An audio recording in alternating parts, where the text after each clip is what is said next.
ಸ್ನೇಹಿತರೆ ಎಲ್ರಿಗೂ ನಮಸ್ಕಾರ. ಸೊ ನಮಗೆ ಒಂದು ರೈಟಿಂಗ್ ನೋಟ್ಸ್ ಇಲ್ಲಿ ಸಿಕ್ಕಿರುವಂಥದ್ದು. ಈಗಾಗಲೇ ಈ ರೈಟಿಂಗ್ ನೋಟ್ಸನ್ನು ನಾನು ಟೆಲಿಗ್ರಾಮ್ನೆಲ್ಲ ಶೇರ್ ಮಾಡಿದ್ದೀನಿ ನಾನು. ಅಂದರೆ ಇಲ್ಲಿ ಅವರು ಐ ಥಿಂಕ್ ಪ್ರಿಪೇರ್ ಮಾಡಿರ್ತಕ್ಕಂಥ ಒಂದು ಪಾಯಿಂಟ್ಸ್ ಏನಿದೆ ಇಲ್ಲಿ ಆರ್ಡರ್ ವೈಸ್ ಪ್ರಿಪೇರ್ ಮಾಡಿದ್ದಾರೆ. ಅಂದರೆ ನಿಮಗೆ ಸೈಕಾಲಜಿ ಪತ್ರಿಕೆಯಲ್ಲಿ ಪೇಪರ್ 1 ಮತ್ತು ಪೇಪರ್ 2ಗೆ ಸಂಬಂಧಪಟ್ಟಂಥ ಒಂದು CDPಗೆ ಏನು ಸಿಲೆಬಸ್ ಕಂಟೆಂಟ್ ಕೊಟ್ಟಿದ್ದಾರೆ ಅದರ ಆರ್ಡರ್ ವೈಸ್ ಅಪ್ ಟು ಮನೋವಿಜ್ಞಾನ ಪರಿಕಲ್ಪನೆಗಳಿಂದ ಹಿಡಿದು ಟಿಲ್ ಸಿಲೆಬಸ್ ಎಂಡ್ ಆಗೋವರೆಗೂ ಭಾಳ ಚೆನ್ನಾಗಿ ಐ ಥಿಂಕ್ ಕೆಲವೊಂದು ಭಾಳ ಪ್ರಮುಖವಾದ ವಿಚಾರಗಳನ್ನು ಇಲ್ಲಿ ಪ್ರಿಪೇರ್ ಮಾಡಿದ್ದಾರೆ. ಸೊ ಎಲ್ಲವನ್ನು ನಾನು ಒಂದೊಂದೇ ಸೆಷನಲ್ಲಿ ನಿಮಗೆ ಹೇಳ್ತಾ ಹೋಗ್ತೀನಿ. ತುಂಬ ಜನ ಓದ್ಕೊಂಡು ಅರ್ಥ ಮಾಡ್ಕೊಳ್ಳೋದು, ಬಟ್ ನಾವು ಅದನ್ನು ಹೇಳ್ತಾ ಹೋದರೆ ನಿಮಗೆ ನೀಟಾಗಿ ಕನೆಕ್ಟ್ ಆಗ್ತದೆ ಅಂತಕ್ಕಂಥ ಒಂದು ಉದ್ದೇಶವನ್ನು ಇಟ್ಕೊಂಡು ಈ ಪ್ರಯತ್ನವನ್ನು ಮಾಡ್ತಾ ಇರೋದು. ಖಂಡಿತವಾಗ್ಲೂ ತುಂಬ ಭಾಳ ಪ್ರಮುಖವಾದ ಪ್ರಶ್ನೆಗಳು ನಿಮಗೆ ಇಲ್ಲಿ ಅವೈಲೇಬಲ್ ಇದೆ. ನಿಮಗೆ ಸ್ಕೋರ್ ಮಾಡಲಿಕ್ಕೂ ತುಂಬ ಅನುಕೂಲ ಆಗುತ್ತೆ. ಸೊ ಆ ಹಿನ್ನೆಲೆಯಲ್ಲಿ ಈ ರೈಟಿಂಗ್ ನೋಟ್ಸನ್ನು ಇಟ್ಕೊಂಡು ನಿಮಗೆ ಕ್ಲಾಸಸ್ಸನ್ನು ಇಲ್ಲಿ ಆರಂಭ ಮಾಡಿದ್ದೀನಿ. ದಯಮಾಡಿ ಎಲ್ಲರೂ ತಪ್ಪದೆ ನೋಡಿ. ಸೊ ಇವತ್ತು ಯಾರೆಲ್ಲ ಹೊಸದಾಗಿ ನೋಡ್ತಾ ಇದ್ರು ಕೂಡಲೇ ಸಬ್ಸ್ಕ್ರೈಬ್ ಮಾಡ್ಕೊಳ್ಳಿ, ನಿಮ್ಮೆಲ್ಲ ಸ್ನೇಹಿತರಿಗೂ ಶೇರ್ ಮಾಡಿ. ಸೊ ಟೈಮನ್ನು ವ್ಯರ್ಥ ಮಾಡೋದು ಬೇಡ, ಈಗ ಸ್ಟಾರ್ಟ್ ಮಾಡೋಣ. ನೋಡಿ, ಇಲ್ಲಿ ಮನೋವಿಜ್ಞಾನ ಪರಿಕಲ್ಪನೆಯಿಂದ ಸ್ಟಾರ್ಟ್ ಮಾಡಿದರೆ first it is very important. ನಿಮಗೆ ಇಲ್ಲಿ ಈಗ ನಾವು ಆರಂಭ ಮಾಡ್ತಾ ಇರ್ತಕ್ಕಂಥ ಒಂದು ಕ್ಲಾಸಸ್ ಏನಿದೆ ಡೈರೆಕ್ಟ್ CDP ಕ್ವಶನ್ಸ್ಗೂ ತುಂಬ ಯೂಸ್ ಆಗುತ್ತೆ, ಹೇಳಿಕೆ ಆಧಾರಿತ ಕ್ವಶನ್ಸ್ಗೆ ಯೂಸ್ ಆಗುತ್ತೆ, ಹಾಗೆಯೇ ಅಪ್ಲೈಡ್ ಲೆವೆಲ್ ಕ್ವಶನ್ಗಂತೂ ತುಂಬ ಇನ್ನು ಯೂಸ್ ಆಗುತ್ತೆ. ಹಾಗಾಗಿ ಅಂದರೆ ಆ ಮೂರು ಮಾದರಿಯ ಪ್ರಶ್ನೆಗಳಿಗೂ ನಿಮಗೆ ಉಪಯುಕ್ತ ಆಗುತ್ತೆ. ಹಾಗಾಗಿ ಇದನ್ನು ಮಾಡ್ತಾ ಇರುವಂಥದ್ದು. ಸೊ ಒಂದು ಕಡೆಯಿಂದ ಸ್ಟಾರ್ಟ್ ಮಾಡೋಣ. ನೋಡಿ, ಮೊದಲು ಮನೋವಿಜ್ಞಾನ ಪರಿಕಲ್ಪನೆಗೆ ಸಂಬಂಧಪಟ್ಟ ಹಾಗೆ ನೋಡಿ, ಮನೋವಿಜ್ಞಾನವನ್ನು ಇಂಗ್ಲೀಷಲ್ಲಿ ನಾವೇನಂತ ಹೇಳ್ತೀವಿ, ಸೈಕಾಲಜಿ ಅಂತ ಹೇಳೋದು. ಯೂಶ್ವಲಿ ಎಲ್ಲರಿಗೂ ಗೊತ್ತಿದೆ ಅದು. ಸೊ ಮನೋವಿಜ್ಞಾನ ಅಂತಕ್ಕಂಥ ಇಂಗ್ಲೀಷಲ್ಲಿ ಸೈಕಾಲಜಿ ಅಂತ ಹೇಳ್ತೀವಿ. ಹಾಗಾದರೆ ಈ ಸೈಕಾಲಜಿ ಅಂತಕ್ಕಂಥ ಪದ ಯಾವ ಒಂದು ಲ್ಯಾಂಗ್ವೇಜಿಂದ ಬಂದಿದೆ ಅಂತ. ಸೈಕಾಲಜಿ ಅಂತಕ್ಕಂಥ ಪದ ಗ್ರೀಕ್ ಭಾಷೆಯಿಂದ ಬಂದಿರುವಂಥದ್ದು. ಅರ್ಥ ಮಾಡ್ಕೊಳ್ಬೇಕು, ಕನ್ಫ್ಯೂಸ್ ಆಗಬೇಡಿ. ನೋಡಿ, ಮನೋವಿಜ್ಞಾನವನ್ನು ಇಂಗ್ಲೀಷಲ್ಲಿ ಸೈಕಾಲಜಿ ಅಂತ ಹೇಳ್ತೀವಿ. ಆ ಸೈಕಾಲಜಿ ಅಂತಕ್ಕಂಥ ವರ್ಡ್ ಇದೆಯಲ್ಲ, ಇಂಗ್ಲೀಷ್ ವರ್ಡು, ಅದು ಬಂದುಬಿಟ್ಟು ಗ್ರೀಕ್ ಭಾಷೆಯಿಂದ ಬಂದಿರುವಂಥದ್ದು. ಸೊ ಅದು ಗ್ರೀಕ್ ಭಾಷೆಯಿಂದ ಬಂದಿದೆ, ಜೊತೆಗೆ 2 ಪದಗಳಾಗಿ ಅದು ಡಿವೈಡ್ ಆಗಿರುತ್ತೆ. ಅದು ನೋಡಿ ಇಲ್ಲಿ ಕೊಟ್ಟಿದ್ದಾರೆ ಇಲ್ಲಿ. ಸೊ ಗ್ರೀಕ್ ಭಾಷೆಯ ಸೈಕೆ ಮತ್ತು ಲೋಗೋಸ್ ಅಂತಕ್ಕಂಥ 2 ಪದಗಳಿಂದ ಅದು ಉತ್ಪತ್ತಿಯಾಗಿದೆ ಮನೋವಿಜ್ಞಾನವನ್ನು. ಸೊ ಹಾಗಾದರೆ ಗ್ರೀಕ್ ಭಾಷೆಯಲ್ಲಿ ಸೈಕೆ ಅಂದರೆ ಏನು ಮತ್ತು ಲೋಗೋಸ್ ಅಂದರೆ ಏನು ಅಂತ ಇವೆಲ್ಲ ಐ ಥಿಂಕ್ ಡೈರೆಕ್ಟ್ ಕ್ವಶನ್ಸ್ಗೆ ಒಂದೊಂದು ಅಂಕ ಕೇಳ್ಬೋದು. ನಿಮಗೆ ಇಡೀ 30 ಮಾರ್ಕ್ಸಲ್ಲಿ ನಿಮಗೆ ಒಂದು 4ರಿಂದ 5 ಪ್ರಶ್ನೆಗಳಷ್ಟೇ ಮ್ಯಾಕ್ಸಿಮಮ್ಮು ಒಂದು ಡೈರೆಕ್ಟ್ ಕ್ವಶನ್ಸ್ ಕೇಳ್ತಾರೆ. ಉಳಿದವೆಲ್ಲ ಐ ಥಿಂಕ್ ಎಲ್ಲ ಅಪ್ಲೈಡ್ ಲೆವೆಲ್ ಇರುತ್ತೆ. ಅದರಲ್ಲಿ ಒಂದಷ್ಟು ಪ್ರಶ್ನೆಗಳು ಬೋಧನಾ ಶಾಸ್ತ್ರಕ್ಕೆ ಸಂಬಂಧಪಟ್ಟಾಗಂತೂ ಇದ್ದೇ ಇರುತ್ತೆ. ಆಯಿತಾ, ಪರವಾಗಿಲ್ಲ, ತೊಂದರೆ ಇಲ್ಲ. ಅದು 5ರಿಂದ 6 ಪ್ರಶ್ನೆ ಕೇಳಿದ್ರು ಕೂಡ ಅದು ನಿಮಗೆ ತುಂಬ ಮ್ಯಾಟ್ರ್ ಆಗುತ್ತೆ ಎಕ್ಸಾಮಲ್ಲಿ. ಸೈಕೆ ಅಂದರೆ ಆತ್ಮ ಅಂತ ಅಂದ್ಬಿಟ್ಟು, ಲೋಗೋಸ್ ಅಂದರೆ ಅಧ್ಯಯನ ಅಂತ. ಸೊ ಆತ್ಮದ ಕುರಿತು ಅಧ್ಯಯನ ಮಾಡೋದನ್ನೇ ಮನೋವಿಜ್ಞಾನ ಅಂತ ಕರೆಯೋದು. ಅರ್ಥ ಆಯಿತು ನಿಮಗೆ ಈಗ ಬೇಸಿಕ್ಕು. ಸೊ ಮನೋವಿಜ್ಞಾನವನ್ನು ಇಂಗ್ಲೀಷಲ್ಲಿ ಸೈಕಾಲಜಿ ಅಂತ ಹೇಳ್ತೀವಿ. ಆ ಸೈಕಾಲಜಿ ಅಂತಕ್ಕಂಥ ವರ್ಡ್ ಬಂದು ಗ್ರೀಕ್ ಭಾಷೆಯಿಂದ ಬಂದಿರುತ್ತೆ. ಸೊ ಆ ಸೈಕಾಲಜಿ ಅಂತಕ್ಕಂಥ ವರ್ಡ್ ಏನಿದೆ ಗ್ರೀಕ್ದು, ಅದು 2 ಪದಗಳಾಗಿ ಕ್ಲಾಸಿಫಿಕೇಷನ್ ಆಗುತ್ತೆ. ಒಂದು ಸೈಕೆ ಮತ್ತು ಮತ್ತೊಂದು ಲೋಗೋಸ್ ಅಂತ. ಸೈಕೆ ಅಂದರೆ ಆತ್ಮ ಅಂತ, ಲೋಗೋಸ್ ಅಂದರೆ ಅಧ್ಯಯನ ಅಂತ. ಸೊ ಆತ್ಮದ ಕುರಿತು ಅಧ್ಯಯನ ಮಾಡೋದನ್ನ ಅಲ್ಲಿ ಸೈಕಾಲಜಿ ಅಂತ ಹೇಳಲಾಗಿತ್ತು ಅಂತ. ನೆಕ್ಸ್ಟು ಹೋಗ್ತಾ ಹೋಗ್ತಾ ಇನ್ನೂ ಭಾಳ ಪ್ರಮುಖವಾದಂಥ ಮಾಹಿತಿಗಳಿದೆ ಇಲ್ಲಿ. ನೋಡಿ, ಇಲ್ಲಿ ಕೊಟ್ಟಿದ್ದಾರೆ ಇಲ್ಲಿ ಈ ಮನೋವಿಜ್ಞಾನ ಅಂತಕ್ಕಂಥ ಪದವನ್ನು for the very first time ಯಾರು ಅದನ್ನು ಬಳಕೆಗೆ ತಂದರು ಅಂತ. ಸೊ ನೋಡಿ, ಇಲ್ಲಿದೆ ಇಲ್ಲಿ ರುಡಾಲ್ಫ್ ಗೆಟ್ಲೆ ಅಂತ 1590ರಲ್ಲಿ ನೋಡಿ ರುಡಾಲ್ಫ್ ಗೆಟ್ಲೆ ಅಂತಕ್ಕಂಥವ್ರು ಆ ಮನೋವಿಜ್ಞಾನ ಅಂತಕ್ಕಂಥ ಪದವನ್ನು ಜಾರಿಗೆ ತರ್ತಾರೆ. ಅದಾದ ನಂತರದಲ್ಲಿ ಹಿಂದಿನ ಕಾಲದಲ್ಲಿ ಫಸ್ಟು ಸೈಕಾಲಜಿಯನ್ನು ಒಂದು ತತ್ವಶಾಸ್ತ್ರದ ಅಧ್ಯಯನವಾಗಿ ಅದನ್ನು ಏನು ಮಾಡ್ತಾಯಿದ್ರು, ಅಭ್ಯಾಸ ಮಾಡ್ತಾಯಿದ್ರು ಅಂತ. ಒಂದು ಪ್ರಿನ್ಸಿಪಲ್ಗೆ ಸಂಬಂಧಪಟ್ಟ ಹಾಗೆ ಮತ್ತು ಈ ಪ್ರಿನ್ಸಿಪಲ್ ಥಿಯರೀಸ್ ಬಗ್ಗೆ ಮಾತಾಡಬೇಕಾದ್ರೆ, ಚರ್ಚೆ ಮಾಡಬೇಕಾದ್ರೆ, ಅದರ ಅಧ್ಯಯನ ಮಾಡಬೇಕಾದ್ರೆ ಈ ಮನೋವಿಜ್ಞಾನವನ್ನು ಅವಾಗ ಹಿಂದಿನ ಕಾಲದಲ್ಲಿ ಇದನ್ನು ಯೂಸ್ ಮಾಡ್ತಾಯಿದ್ರಂತೆ. ಸೊ ಅದಾದ ನಂತರದಲ್ಲಿ ಏನೆಲ್ಲ ಬದಲಾವಣೆ ಆಯಿತು ನೋಡಿ. ಇಲ್ಲಿ ಮನೋವಿಜ್ಞಾನ ಅಂದರೆ ಏನು ಅನ್ನೋದಕ್ಕೆ ಸಂಬಂಧಪಟ್ಟ ಹಾಗೆ ಹಲವಾರು ಜನ ಮನೋವಿಜ್ಞಾನಿಗಳು ಅದಕ್ಕೆ ಒಂದಷ್ಟು ವ್ಯಾಖ್ಯಾನವನ್ನು ಕೊಟ್ಟಿರುವಂಥದ್ದು. ಈಗ ಫಾರ್ ಎಕ್ಸಾಂಪಲ್ ಈಗ ವುಡ್ವರ್ತರವರ ಪ್ರಕಾರ ಏನು ಅವ್ರ ಪ್ರಕಾರ ಮನೋವಿಜ್ಞಾನ ಅಂದರೆ ಏನು. ಮೊದಲಿಗೆ ಮನೋವಿಜ್ಞಾನವು ಆತ್ಮವನ್ನು ಕಳೆದುಕೊಂಡು ನಂತರ ಮನಸ್ಸನ್ನು ಕಳ್ಕೊಂಡು ತದನಂತರ ಪ್ರಜ್ಞೆಯನ್ನು ಕಳ್ಕೊಳ್ತು, ಕೊನೆಯದಾಗಿ ವರ್ತನೆಯನ್ನು ಅವಲಂಬಿಸಿದೆ. ನೋಡಿ, ಇಲ್ಲಿ ವ್ಯಾಖ್ಯಾನಗಳನ್ನ ನೀವು ಭಾಳ ಈಸಿಯಾಗಿ ಅರ್ಥ ಮಾಡ್ಕೊಳ್ಬೇಕು. ಆಯಿತಾ, ನೋಡಿ, ಯಾವುದಾದ್ರು ಸ್ಟೇಟ್ಮೆಂಟಲ್ಲಿ ಆತ್ಮ, ಮನಸ್ಸು ಮತ್ತು ಪ್ರಜ್ಞೆ, ವರ್ತನೆ ಇದೊಂದು 4 ವರ್ಡ್ ಇದೆ ಅಂದರೆ ನಿಮಗೆ ಒಂದು ಹೇಳಿಕೆಯನ್ನು ಕೊಟ್ಬಿಟ್ಟು ಮನೋವಿಜ್ಞಾನದ ವ್ಯಾಖ್ಯಾನಕ್ಕೆ ಸಂಬಂಧಪಟ್ಟ ಹಾಗೆ ಅದು ಭಾಳ ಈಸಿಯಾಗಿ ಗೆಸ್ ಮಾಡ್ಬೋದು. ವುಡ್ವರ್ತರವರು ಹೇಳಿರ್ತಕ್ಕಂಥ ಒಂದು ಮನೋವಿಜ್ಞಾನಕ್ಕೆ ಸಂಬಂಧಪಟ್ಟಂಥ ವಿಚಾರ ಅಂತ. ಏನು ಹೇಳ್ತಾರೆ ಇಲ್ಲಿ ಅಕಾರ್ಡಿಂಗ್ ಟು ವುಡ್ವರ್ತು. ಮೊದಲಿಗೆ ಮನೋವಿಜ್ಞಾನ ಏನು ಮಾಡುತ್ತೆ, ಫಸ್ಟು ಆತ್ಮವನ್ನು ಕಳ್ಕೊಳ್ಳುತ್ತೆ, ಅದಾದಮೇಲೆ ಮನಸ್ಸನ್ನು ಕಳ್ಕೊಳ್ಳುತ್ತೆ, ಅದಾದಮೇಲೆ ಪ್ರಜ್ಞೆಯನ್ನು ಕಳ್ಕೊಳ್ಳುತ್ತೆ, ಕೊನೆಯದಾಗಿ ವರ್ತನೆಯನ್ನು ಮಾತ್ರ ಉಳಿಸ್ಕೊಂಡು ಅದನ್ನು ಅವಲಂಬಿಸ್ಕೊತ್ತೆ. ಅದನ್ನು ಇಲ್ಲಿ ಅವರು ಮನೋವಿಜ್ಞಾನ ಅಂತ ಹೇಳ್ತಾರೆ. ನೋಡಿ, ಎಷ್ಟು ಈಸಿ ಇದೆ ಇದು ಈ ಸ್ಟೇಟ್ಮೆಂಟ್ಸ್ ಎಲ್ಲ.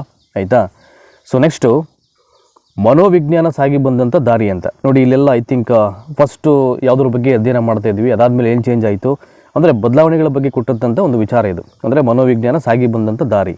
ನೋಡಿ, ಫಸ್ಟು ಆತ್ಮ ಅಂತ ಪ್ಲೇಟೋ, ಅರಿಸ್ಟಾಟಲ್ಲು, ಸಾಕ್ರೆಟೀಸು.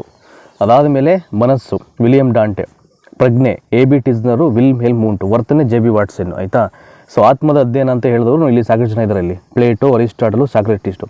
ಅದಾದಮೇಲೆ ಮನಸ್ಸಿನ ಅಧ್ಯಯನ ಅಂತಕ್ಕಂಥದ್ದು ಡಾಂಟಿಯವರು ಹೇಳಿದ್ದು. ಅದಾದಮೇಲೆ ಪ್ರಜ್ಞೆಯನ್ನು ಅಧ್ಯಯನ ಮಾಡುತ್ತೆ ಅಂತಕ್ಕಂಥ ಹೇಳಿಕೆಯನ್ನು ಕೊಟ್ಟವರು AB ಟಿಸ್ನರ್ ಮತ್ತು ವಿಲ್ ಹೆಲ್ಮ್ ಹೂಂಟು. ಅದಾದಮೇಲೆ ಮನೋವಿಜ್ಞಾನ ಅಂತಕ್ಕಂಥದ್ದು ವರ್ತನೆಯನ್ನು ಅವಲಂಬಿಸಿದೆ, ಅದು ಸ್ಟಡಿ ಆಫ್ ಬಿಹೇವಿಯರ್ ಅಂತಕ್ಕಂಥ ಹೇಳಿದವರು JB ವಾಟ್ಸನ್. ನೋಡಿ ಭಾಳ ಈಸಿ ಇದೆ ನಿಮಗೆ.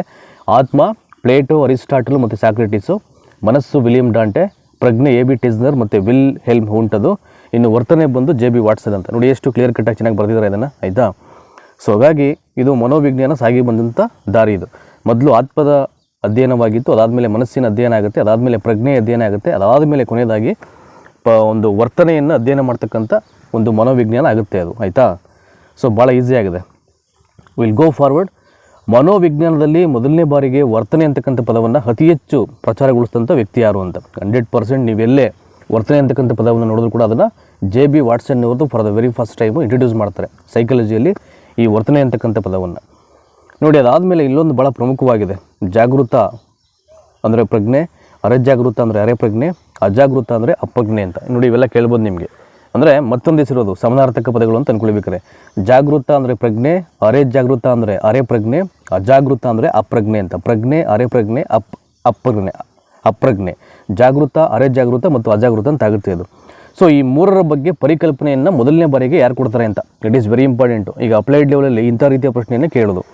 ಜಾಗೃತ, ಅರೆಜಾಗೃತ, ಅಜಾಗೃತ ಅಂತಕ್ಕಂಥ ಮನೋವಿಜ್ಞಾನದ ಪರಿಕಲ್ಪನೆಗಳ ಬಗ್ಗೆ ಮೊದಲು ಪರಿಚಯ ಮಾಡಿದವರು ಅಥವಾ ಆ ಒಂದು ಪರಿಕಲ್ಪನೆಯನ್ನು ಫಸ್ಟ್ ನೀಡಿದವರು ಯಾರು ಅಂದರೆ ದಟ್ ಈಸ್ ಸಿಗ್ಮಂಡ್ ಫ್ರೈಡ್ ಅವರು. ಅರ್ಥ ಮಾಡ್ಕೊಳ್ಳಿ, ಜಾಗೃತ, ಅರೆಜಾಗೃತ, ಅಜಾಗೃತ ಅಂತ. ಅವುಗಳ ಮತ್ತೊಂದು ಹೆಸರು ಬಂದು ಪ್ರಜ್ಞೆ, ಅರೆಪ್ರಜ್ಞೆ, ಅಪ್ರಜ್ಞೆ ಅಂತ, ಆಯಿತಾ. ಇದನ್ನು ಹೇಳಿದವರು ಸಿಗ್ಮಂಡ್ ಫ್ರೈಡು, ಆಯಿತಾ. ನೆಕ್ಸ್ಟು ಮನೋವಿಜ್ಞಾನದ ಪ್ರತಿಪಾದಕರು ಯಾರು ಅಂತ, ದ ಫಾದರ್ ಆಫ್ ಸೈಕಾಲಜಿ ಯಾರು ಅಂತ. ನೋಡಿ ಇಲ್ಲಿಂದ ಸ್ಟಾರ್ಟ್ ಆಗುತ್ತೆ, ವೆರಿ ಇಂಪಾರ್ಟೆಂಟು. ಸೊ ಮನೋವಿಜ್ಞಾನದ ಪಿತಾಮಹ ಅದು ಪ್ರತಿಪಾದಕರು ಯಾರಪ್ಪ ಅಂದರೆ ಅದು ಸಿಗ್ಮಂಡ್ ಫ್ರೈಡು. ಇಲ್ಲಿ ಎಲ್ಲೂ ಕನ್ಫ್ಯೂಸ್ ಆಗಬೇಡಿ. ದ ಫಾದರ್ ಆಫ್ ಸೈಕಾಲಜಿ ಅಂದರೆ Sigmund Freud. So the father of modern psychology ಅಂದರೆ ಮನೋವಿಜ್ಞಾನದ ಆಧುನಿಕ ಪಿತಾಮಹ ಯಾರಪ್ಪ ಅಂದರೆ ಇಲ್ಲಿ ವಿಲ್ಮ್ ಹೆಲ್ಮ್ ಹೂಂಟ್ ಆಗುತ್ತೆ. ಸೊ ಇನ್ನೊಂದು ಅದೇ ಥರದ್ದು ಆಧುನಿಕ ಶೈಕ್ಷಣಿಕ ಮನೋವಿಜ್ಞಾನದ ಪಿತಾಮಹ ಯಾರು ಅಂದರೆ ತಾಂಡೈಕ್. ತುಂಬ ಜನ ಏನು ಮಾಡ್ತಾರೆ, ಸಿಗ್ಮಂಡ್ ಫ್ರೈಡು, ವಿಲ್ಮ್ ಹೆಲ್ಮ್ ಹೂಂಟು, ತಾಂಡೈಕು, ಈ ಮೂರು ಜನರನ್ನು ಕನ್ಫ್ಯೂಸ್ ಆಗಿಬಿಡ್ತಾರೆ ಇಲ್ಲಿ. ದಯಮಾಡಿ ಯಾವುದೇ ಗೊಂದಲಕ್ಕೆ ಒಳಗಾಗಬೇಡಿ, ಭಾಳ ಈಸಿಯಾಗಿದೆ ಇಲ್ಲಿ. ಮನೋವಿಜ್ಞಾನದ ಪಿತಾಮಹ ಅದು ಪ್ರತಿಪಾದಕ ಯಾರು ಅಂದರೆ ಇಲ್ಲಿ ಸಿಗ್ಮಂಡ್ ಫ್ರೈಡ್ ಬರ್ತಾರೆ ಹೊರತು, ಆಯಿತಾ. ಆಧುನಿಕ ಮನೋವಿಜ್ಞಾನದ ಒಬ್ಬ ಪ್ರತಿಪಾದಕರು ಅಥವಾ ಪಿತಾಮಹ ಯಾರು ಅಂದರೆ ವಿಲ್ಮ್ ಹೆಲ್ಮ್ ಹೂಂಟ್ ಆಗುತ್ತೆ. ಅದೇ ಥರ ಆಧುನಿಕ ಶೈಕ್ಷಣಿಕ ಮನೋವಿಜ್ಞಾನದ ಪಿತಾಮಹ ಯಾರು ಅಂದರೆ ದಟ್ ಈಸ್ ವಿಲಿಯಂ ತಾಂಡೈಕ್ ಆಗುತ್ತೆ. ಹಾಗಾಗಿ ಎಲ್ಲೂ ಕನ್ಫ್ಯೂಸ್ ಆಗದೆ ಈ ಮೂರು ಅಂಶಗಳನ್ನು ಭಾಳ ಕ್ಲಿಯರ್ ಕಟ್ಟಾಗಿ ನೀವು ಅದನ್ನು ಓದ್ಕೊಳ್ಬೇಕಾಗುತ್ತೆ, ಆಯಿತಾ. ಇನ್ನೊಂದು ಸಲ ಹೇಳ್ಬಿಡ್ತೀನಿ ಕ್ವಿಕ್ಕಾಗಿ. ದ ಫಾದರ್ ಆಫ್ ಸೈಕಾಲಜಿ ಅಂದರೆ Sigmund Freud. The father of modern psychology ಅಂದರೆ that is Wilhelm Wundt. The father of modern education psychology ಅಂದರೆ ದಟ್ ಈಸ್ ವಿಲಿಯಂ ತಾಂಡೈಕ್ ಅಂತ. ಎಲ್ಲೂ ಕನ್ಫ್ಯೂಸ್ ಆಗಿಬಿಡಿ, ಭಾಳ ಈಸಿ ಇದೆ. ಸೊ ನೆಕ್ಸ್ಟು ಈಗ ಇಲ್ಲಿಂದ ಸ್ಟಾರ್ಟ್ ಆಗುತ್ತೆ. ಈಗ ಈ ವಿಲ್ ಹೆಲ್ಮ್ ಹೂಂಟನ್ನು ಆಧುನಿಕ ಮನೋವಿಜ್ಞಾನದ ಪಿತಾಮಹ ಅಂತ ಕರೀಲಿಕ್ಕೆ ಈ ರೀಸನ್ ಏನು ಕಾರಣ ಅಂತ, ಯಾವ ಉದ್ದೇಶಕ್ಕೋಸ್ಕರ ಹೆಲ್ಮ್ ಹೂಂಟನ್ನು ಆಧುನಿಕ ಈ ಮನೋವಿಜ್ಞಾನದ ಪಿತಾಮಹ ಅಂತ ಅದನ್ನು ಕರೀತಾರೆ. ನೋಡಿ ಇಲ್ಲಿ ಭಾಳ ಚೆನ್ನಾಗಿ ಕೊಟ್ಟಿದ್ದಾರೆ ಆ ರೀಸನ್ ಏನಕ್ಕೆ ಅಂತ.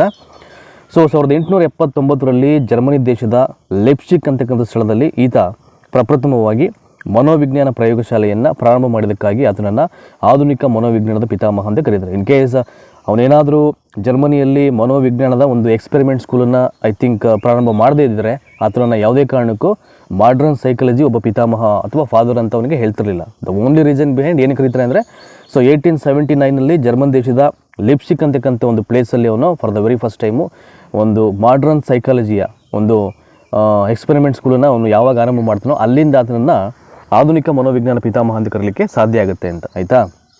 ಸೊ ನೆಕ್ಸ್ಟು ಈಗ ವಿಲಿಯಂ ತಾಂಡ್ರೈಕ್ ಇವನು ಕೊಟ್ಟಿರ್ತಕ್ಕಂಥ ಕೆಲವೊಂದು ಪ್ರಸಿದ್ಧವಾದ ಹೇಳಿಕೆಗಳೇನು ಅಂತ, ಇಟ್ ಈಸ್ ವೆರಿ ಇಂಪಾರ್ಟೆಂಟು.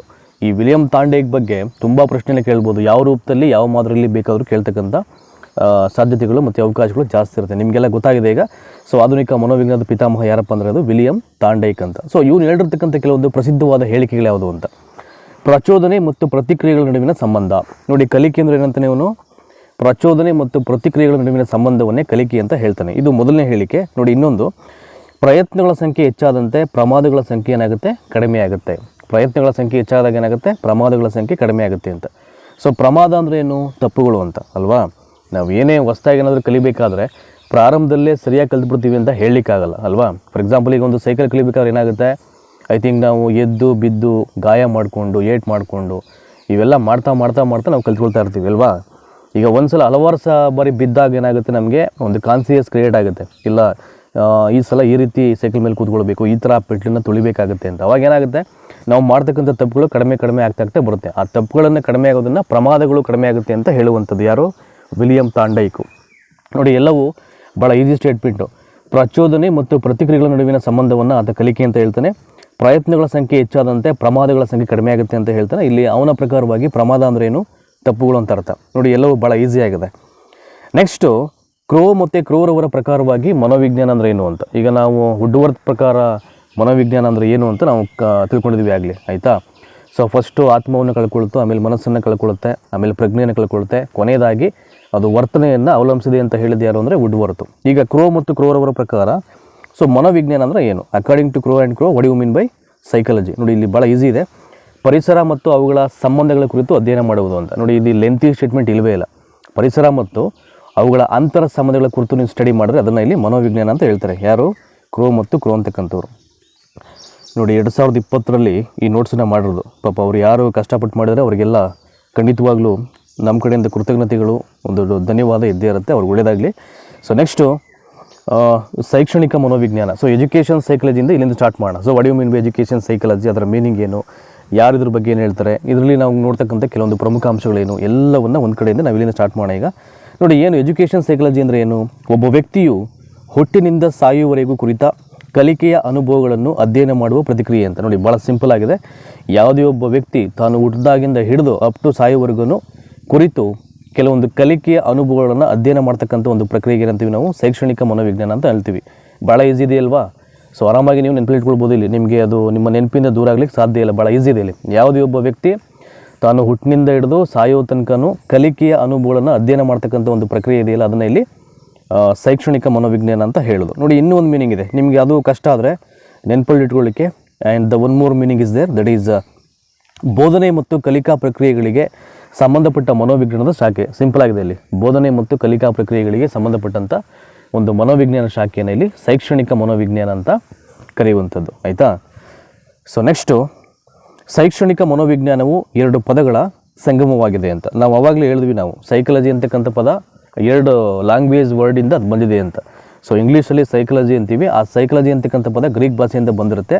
ಆ ಸೈಕಾಲಜಿಯ ಗ್ರೀಕ್ ವರ್ಡ್ ಏನಾಗುತ್ತೆ, ಎರಡು ಪದಗಳಾಗಿ ಕ್ಲಾಸಿಫಿಕೇಶನ್ ಆಗುತ್ತೆ. ಒಂದು ಸೈಕೆ, ಇನ್ನೊಂದು ಲೋಗೋಸ್ ಅಂತ.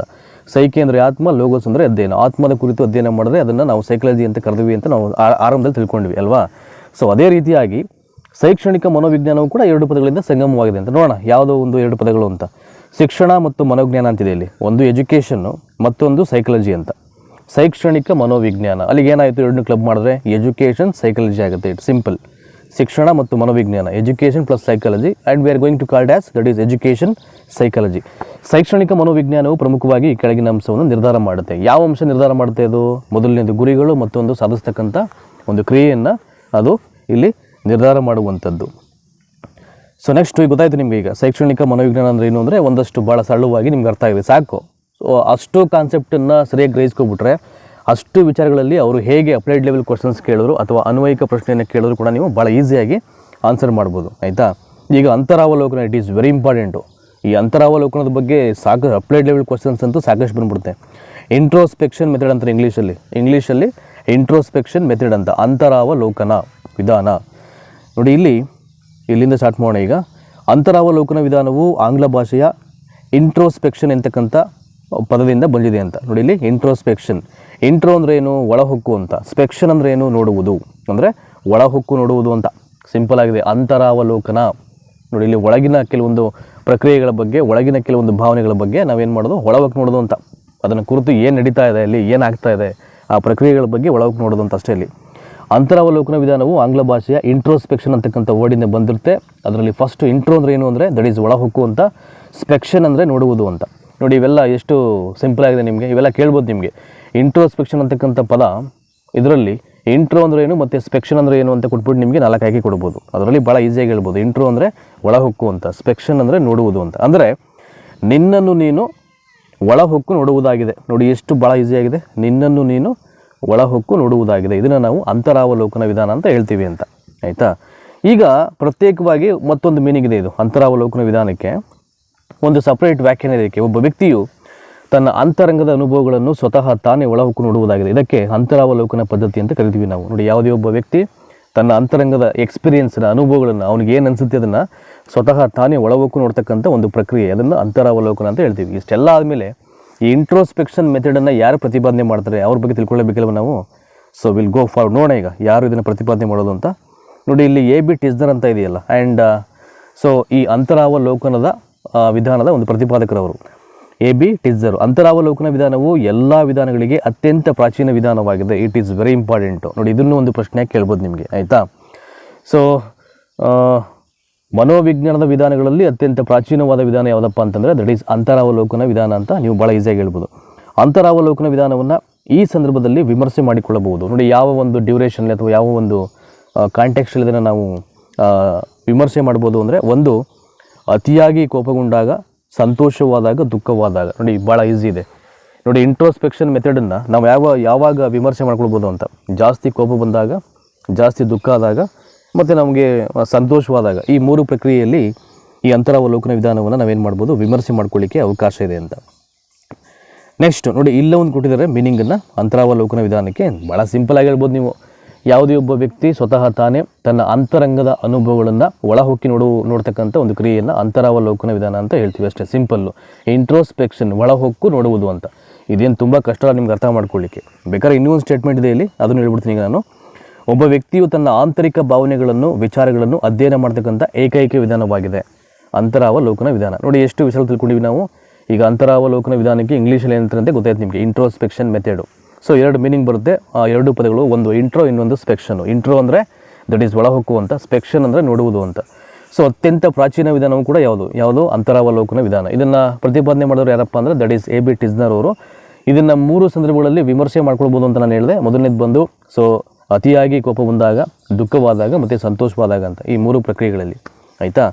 ಇನ್ನು ಮತ್ತೊಂದು ವ್ಯಾಖ್ಯಾನ ಇದೆ, ಒಬ್ಬ ವ್ಯಕ್ತಿಯು ತನ್ನ ಆಂತರಿಕ ಭಾವನೆಗಳನ್ನು, ವಿಚಾರಗಳನ್ನು ಅಧ್ಯಯನ ಮಾಡ್ತಕ್ಕಂಥ ಒಂದು ಏಕೈಕ ವಿಧಾನವನ್ನು ನಾವು ಅಂತರಾವಲೋಕನ ವಿಧಾನ ಅಂತ ಕರಿತೀವಿ. ನಿಮ್ಗೆ ಗೊತ್ತಾಯಿತು, ಭಾಳ ಈಸಿ ಆಯಿತು ನಿಮಗೆ ಈಗ. ಸೊ ಅಂತರಾವಲೋಕನದ ಬಗ್ಗೆ ಮಾಹಿತಿ ಸಿಗ್ತೀವಿ. ನೆಕ್ಸ್ಟು ವೀಕ್ಷಣಾ ವಿಧಾನ ನೋಡಿ. ಈಗ ವೀಕ್ಷಣಾ ವಿಧಾನ ಅಂದರೆ ಏನು, ಅದನ್ನು ಹೇಳುತ್ತೆ ಅಂತ. ಒಂದು ನಿಯಂತ್ರಿತವಾದ ಸನ್ನಿವೇಶದಲ್ಲಿ ಮಗುವಿನ ವರ್ತನೆಯನ್ನು ಉದ್ದೇಶಪೂರ್ವಕವಾಗಿ ವೀಕ್ಷಣೆ ಮಾಡುವುದು. ಒಂದು ನಿಯಂತ್ರಿತವಾದ ಸನ್ನಿವೇಶ ಅಂದರೆ ಒಂದು ಸ್ಪೆಸಿಫಿಕ್ ಸನ್ನಿವೇಶದಲ್ಲಿ ಅಂತ ಒಂದು ಮಗುವಿನ ಬಿಹೇವಿಯರನ್ನು ನಾವೇನು ಮಾಡಬೇಕು, ಉದ್ದೇಶಪೂರ್ವಕವಾಗಿ ಬೇಕು ಅಂತಲೇ ಏನು ಮಾಡಬೇಕು, ವೀಕ್ಷಣೆ ಮಾಡ್ತೀವಿ ಅಂತ. ಅದನ್ನು ಇಲ್ಲಿ ವೀಕ್ಷಣಾ ವಿಧಾನ ಅಂತ ಕರಿತೀವಿ. ವೀಕ್ಷಣಾ ವಿಧಾನವನ್ನು ಅವಲೋಕನ ವಿಧಾನ ಅಂತಲೂ ಕೂಡ ಹೇಳಲಾಗುತ್ತೆ ಅಂತ. ನೋಡಿ ತುಂಬ ಜನ ಈ ಅಂತರಾವಲೋಕನ ವಿಧಾನ ಮತ್ತು ಅವಲೋಕನ ವಿಧಾನ ಎರಡನ್ನೂ ದಯಮಾಡಿ ಒಂದೇ ಅಂತ ಅನ್ಕೋಬೇಡಿ. So both are not same. ಅದು ಬೇರೆ ಬೇರೆ ಕಾನ್ಸೆಪ್ಟ್ಗಳು. ಅಂತರಾವಲೋಕನ ವಿಧಾನ ಅಂದರೆ ಬೇರೆ, ಅವಲೋಕನ ವಿಧಾನ ಅಂದರೆ ಬೇರೆ. ಇಲ್ಲಿ ಈ ವೀಕ್ಷಣಾ ವಿಧಾನವನ್ನು ಅವಲೋಕನ ವಿಧಾನ ಅಂತ ಹೇಳ್ತಾರೆ, ಇಲ್ಲಿ ಅರ್ಥ ಮಾಡ್ಕೊಳ್ಬೇಕು, ಆಯಿತಾ. ಸೊ ಏನು ವೀಕ್ಷಣಾ ವಿಧಾನ ಅಂದರೆ, ಒಂದು ನಿಯಂತ್ರಿತವಾದ ಸನ್ನಿವೇಶದಲ್ಲಿ ಒಂದು ಮಗುವಿನ ವರ್ತನೆಯನ್ನು ಉದ್ದೇಶಪೂರ್ವಕವಾಗಿ ನಾವು ವೀಕ್ಷಣೆ ಮಾಡಿದ್ರೆ ಅದನ್ನು ನಾವು ಇಲ್ಲಿ ವೀಕ್ಷಣಾ ವಿಧಾನ ಅಂತ ನಾವು ಕರೆಯುವಂಥದ್ದು, ಆಯಿತಾ. ಸೊ ವೀಕ್ಷಣಾ ವಿಧಾನವನ್ನು ಅವಲೋಕನ ವಿಧಾನ ಅಂತಲೂ ಕೂಡ ಹೇಳ್ತಾರೆ. ಇನ್ನು ಯಾರು ಇದನ್ನು ಪ್ರತಿಪಾದನೆ ಮಾಡೋದು ಅಂತ ಅವ್ರ ಬಗ್ಗೆ ಸ್ವಲ್ಪ ಮಾಹಿತಿಯನ್ನು ಕಲೆ ಹಾಕೋಣ. ನೋಡಿ ವೀಕ್ಷಣಾ ವಿಧಾನವನ್ನು ಪ್ರತಿಪಾದನೆ ಮಾಡಿದ್ದು JB ವಾಟ್ಸನ್ ಅಂತ, ಅಮೇರಿಕಾ ದೇಶದವರು JB ವಾಟ್ಸನ್. ಸೊ ಈ JB ವಾಟ್ಸನ್ ಗೊತ್ತಲ್ಲ ನಿಮಗೆ, ವರ್ತನವಾದದ ಪಿತಾಮಹ ಕೂಡ ಅವರೇನೆ JB ವಾಟ್ಸನ್ನು. ಶೈಕ್ಷಣಿಕ ಪ್ರವಾಸದಲ್ಲಿ, ಶಾಲಾ ಸಮಾರಂಭಗಳಲ್ಲಿ ಮಗುವಿನ ವರ್ತನೆಯನ್ನು ವೀಕ್ಷಣೆ ಮಾಡುವುದು. ನೋಡಿ ಇವೆಲ್ಲ ಅಪ್ಲೈಡ್ ಲೆವೆಲ್ ಕ್ವಶನು. ಹಿಂಗೆ ಕೇಳ್ಬಿಡ್ತಾರೆ ನಿಮಗೆ, ಶೈಕ್ಷಣಿಕ ಪ್ರವಾಸದಲ್ಲಿ, ಶಾಲಾ ಸಮಾರಂಭಗಳಲ್ಲಿ ಒಂದು ಮಗುವಿನ ವರ್ತನೆಯನ್ನು ನಾವು ವೀಕ್ಷಣೆ ಮಾಡ್ತೀವಿ ಅಂದರೆ ಅದು ಯಾವ ವಿಧಾನ ಆಗುತ್ತೆ, ಅದು ಅಂದರೆ ಸ್ವಾಭಾವಿಕ ವೀಕ್ಷಣೆ. ಅದು ಸೊ ನ್ಯಾಚುರಲ್ ಆಗಿ ನಾವು ಅಬ್ಸರ್ವ್ ಮಾಡ್ತಕ್ಕಂಥ ಒಂದು ವಿಧಾನ, ಅದು ಸ್ವಾಭಾವಿಕ ವೀಕ್ಷಣೆ ಅದು, ಆಯಿತಾ. ನೋಡಿ ಒಂದೊಂದಿದೆ ಇಲ್ಲಿ. ಅದಾದಮೇಲೆ ನೆಕ್ಸ್ಟು ಆಟದ ಮೈದಾನದಲ್ಲಿ ಬೆಲೆ ಬಾಳುವ ವಸ್ತುವನ್ನು ಎಸೆದು ಮಗುವಿನ ವರ್ತನೆಯನ್ನು ವೀಕ್ಷಣೆ ಮಾಡ್ತೀವಿ. ಅದೇನು ಅಂದರೆ ಕೃತಕ ವೀಕ್ಷಣೆ ಅಂತ. ಈಗ ಪ್ಲೇಗ್ರೌಂಡಲ್ಲಿ ಒಂದಷ್ಟು ಮಕ್ಕಳೆಲ್ಲ ಆಟ ಆಡ್ತಾ ಇರ್ತಾರೆ, ನಾವೇನು ಮಾಡ್ತೀವಿ, ತುಂಬ ದುಬಾರಿ ಇರ್ತಕ್ಕಂಥ ಬೆಲೆ ಬಾಳ್ತಕ್ಕಂಥ ವಸ್ತುವನ್ನು ನಾವು ಥ್ರೋ ಮಾಡ್ತೀವಿ ಗ್ರೌಂಡಿಗೆ. ಆ ಥ್ರೋ ಮಾಡಿಬಿಟ್ಟು ಮಗು ಯಾವ ಥರ ಅಲ್ಲಿ ಬಿಹೇವ್ ಮಾಡ್ತಾರೆ ಅಂತ ನಾವು ಅದನ್ನು ಏನು ಮಾಡ್ತೀವಿ, ನಾವು ವೀಕ್ಷಣೆ ಮಾಡ್ತೀವಿ. ಅಂದರೆ ಅದನ್ನು ಇಲ್ಲಿ ಕೃತಕ ವೀಕ್ಷಣೆ ಅಂತ ಕರೆಯೋದು. ಈಗ ಶಾಲಾ ಪ್ರವಾಸಕ್ಕೆ ಹೋದಂಥ ಟೈಮ್ಗಳಲ್ಲಿ, ಶಾಲೆ ಸಮಾರಂಭಗಳಲ್ಲಿ ಒಂದು ಮಗುವಿನ ಒಂದು ವರ್ತನೆಯನ್ನು ವೀಕ್ಷಣೆ ಮಾಡ್ತೀವಿ ಅಂದರೆ ಅದು ನ್ಯಾಚುರಲ್ ಆಗುತ್ತೆ, ಅದು ಸ್ವಾಭಾವಿಕ ವೀಕ್ಷಣೆ ಆಗುತ್ತೆ. ಈ ಪ್ಲೇಗ್ರೌಂಡಲ್ಲಿ ಆಟ ಆಡ್ತಕ್ಕಂಥ ಮಕ್ಕಳಿಗೆ ಬೆಲೆ ಬಾಳ್ತಕ್ಕಂಥ ಒಂದು ವಸ್ತುವನ್ನು ಬಿಸಾಕಿ ನಾವು ಅದನ್ನು ಅಲ್ಲಿ ವೀಕ್ಷಣೆ ಮಾಡ್ತೀವಿ ಅಂದರೆ ಅದು ಬಂದ್ಬಿಟ್ಟು ಕೃತಕ ವೀಕ್ಷಣೆ ಆಗುತ್ತೆ. ಸೊ ಆರ್ಟಿಫಿಷಿಯಲ್ ಆಗಿದ್ದರೆ ವೀಕ್ಷಣೆ ಮಾಡುವಂಥದ್ದಂತ. ಸೊ ನೆಕ್ಸ್ಟು ಇನ್ನೂ ಒಂದಿದೆ, ಇದರಲ್ಲಿ 3 ಬರುತ್ತೆ. ಒಂದು ಸ್ವಾಭಾವಿಕ ವೀಕ್ಷಣೆ, ಕೃತಕ ವೀಕ್ಷಣೆ ಮತ್ತು ನೇರ ವೀಕ್ಷಣೆ ಅಂತ. ಸೊ ನೇರ ವೀಕ್ಷಣೆ ಅಂದರೆ ಏನು ನೋಡಿ, ಇಲ್ಲಿ ಕೊಟ್ಟಿದ್ದಾರೆ ಕೊನೆಯಲ್ಲಿ.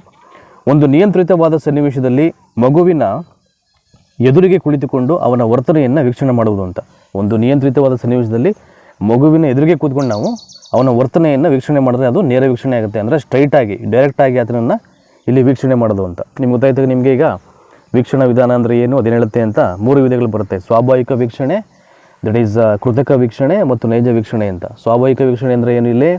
ಸೊ ದಟ್ ಈಸ್ ಶಾಲೆಯ ಸಮಾರಂಭಗಳಲ್ಲಿ ಮತ್ತು ಶೈಕ್ಷಣಿಕ ಪ್ರವಾಸಕ್ಕೆ ಹೋದಂಥ ಸಂದರ್ಭಗಳಲ್ಲಿ ಒಂದು ಮಗುವಿನ ವರ್ತನೆಯನ್ನು ನಾವು ವೀಕ್ಷಣೆ ಮಾಡ್ತೀವಿ ಅಂದರೆ ಅದು ಸ್ವಾಭಾವಿಕ ವೀಕ್ಷಣೆ ಆಗುತ್ತೆ.